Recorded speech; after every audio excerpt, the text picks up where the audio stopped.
નમસ્કાર દર્શક મિત્રો, G9 ગુજરાતી ન્યૂઝમાં આપનું સ્વાગત છે। સુરતના વરાછાના માનગઢ ચોક ખાતે અલ્પેશ કથિરિયા અને ધાર્મિક માલવિયાના ભાજપમાં જોડાયા, ત્યારે ભાજપના ધારાસભ્ય કિશોર કાનાણી ગેરહાજર રહેતા કાર્યકરોમાં ચર્ચાનો વિષય બન્યો। કોઈ નારાજગી નથી। ભારતીય જનતા પાર્ટીના નેતૃત્વએ કરેલો નિર્ણય એ એક કાર્યકર્તા તરીકે અમને શિરોમાન્ય છે। પાર્ટીએ કરેલા નિર્ણયની સાથે અમે સહમત છીએ, કારણ કે ભારતીય જનતા પાર્ટીનું નેતૃત્વ ખૂબ સમજી વિચારીને કામ કરતું હોય છે। ભારતીય જનતા પાર્ટીનો વ્યાપ વધે, ભારતીય જનતા પાર્ટીને કેવી રીતે લાભ થઈ શકે એમ છે, ભારતીય જનતા પાર્ટીને કેવી રીતે ફાયદો થઈ શકે એમ છે, એ સમજી વિચારીને પાર્ટી નિર્ણય કરતી હોય છે। અને એટલા માટે પાર્ટીએ જે કંઈ નિર્ણય લીધો છે એમાં એક કાર્યકર્તા તરીકે મને કોઈ નારાજગી નથી, કોઈ તકલીફ નથી, કોઈ વાંધો પણ નથી। તો એ દિવસે શા માટે ના દેખાયા?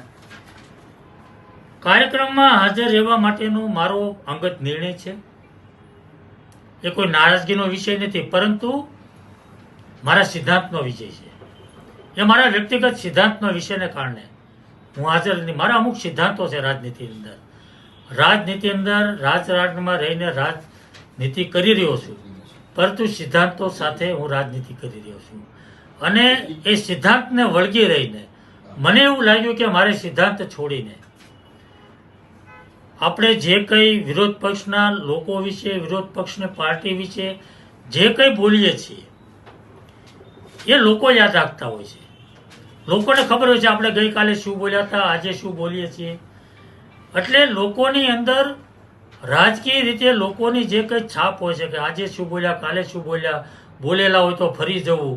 આજે હું બીજી પાર્ટીને ગાળો દેતો હોઉં તો એ પાર્ટીમાં મને ભારતીય જનતા પાર્ટીમાં હું નારાજ થાવ, એ પાર્ટીમાં હું જોઈન્ટ થાવ તો એ પાર્ટીને હું કાલ સવારે ગાળો દેતો હોઉં છું। તો આ વાત જે લોકોના મગજમાં છે એ વાતના એ જે રાજકીય લોકોમાં જે કેટેગરી છે એની અંદર હું જોઈન્ટ ના થઈ જાઉં। કારણ કે વરાછા રોડ ઉપર લોકોની અંદર મારી એક ઇમેજ છે, મારી એક ઇજ્જત છે, મારા સિદ્ધાંતો લોકો જાણે છે, એમાંથી હું હટી ના જાઉં, એ મારા સિદ્ધાંતોને છોડી ના દઉં, લોકોમાં મારી જ છાપ ખરાબ ના પડે। મારી ઇજ્જત લોકો જે કરે છે એનું લોકોની ઇજ્જત જાળવવા માટે લોકોએ મારી ઉપર મૂકેલો ભરોસો અને વિશ્વાસ, હવે 3 કપરા ચૂંટણી ગઈ ચૂંટણીમાં તું કેવી રીતે જીતી શક્યો છું?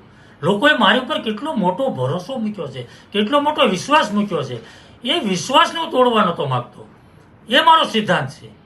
અને એટલા માટે મેં હાજર નહીં રહેવાનો નિર્ણય કર્યો છે। કોઈ નારાજગીનો પ્રશ્ન નથી, પણ મારા અંગત વ્યક્તિગત સિદ્ધાંતને કારણે હું હાજર રહી શક્યો નથી। કાકા, તમે આવનારા ચૂંટણીની અંદર હરીફ કહી શકાય? બિલકુલ, મને કોઈ હરીફની ચિંતા છે જ નહીં। હું ભારતીય જનતા પાર્ટીનો કાર્યકર્તા છું। હું કોઈ છીછરી વાતો કરીને, કોઈ લાભ માટે, સ્વાર્થ માટે મને મળશે કે કેમ, મને નહીં મળે તો શું થશે, મારો હરીફ ઊભો થાય છે, મારો કોઈ હરીફની ચિંતા મને છે જ નહીં।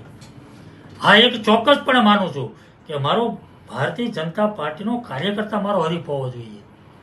મૂળ ભારતીય જનતા પાર્ટીનો જે કાર્યકર્તા છે એ મારો હરીફ હોય તો મને ગમશે, એ મને સારું લાગશે કે મારો ભારતીય જનતા પાર્ટીનો કાર્યકર્તા મોટો થાય છે, એ મારી જગ્યાએ ધારાસભ્ય થાય તો મને ખૂબ ગમે।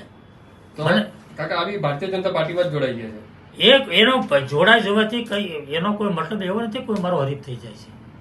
ભારતીય જનતા પાર્ટીમાં તો અનેક લોકો આવ્યા છે ને ગયા છે, અનેક લોકો જોડાયા છે, એટલે બધા જ કઈ કોઈ બધાના હરીફ નથી થઈ જતા, એટલે હરીફની કોઈ ચિંતા નથી। રાજનીતિ હું મારા સિદ્ધાંત સાથે કરું છું, કોઈ પદ માટે, કોઈ હોદ્દા માટે, કોઈ લઈ લેવા માટે કોઈ રાજનીતિ હું કરતો નથી। હું ભારતીય જનતા પાર્ટીનો કાર્યકર્તા છું, ભારતીય જનતા પાર્ટી સાથે છું, કોઈ નારાજગી નથી, પણ સિદ્ધાંત સાથે રાજનીતિ કરવા માંગુ છું।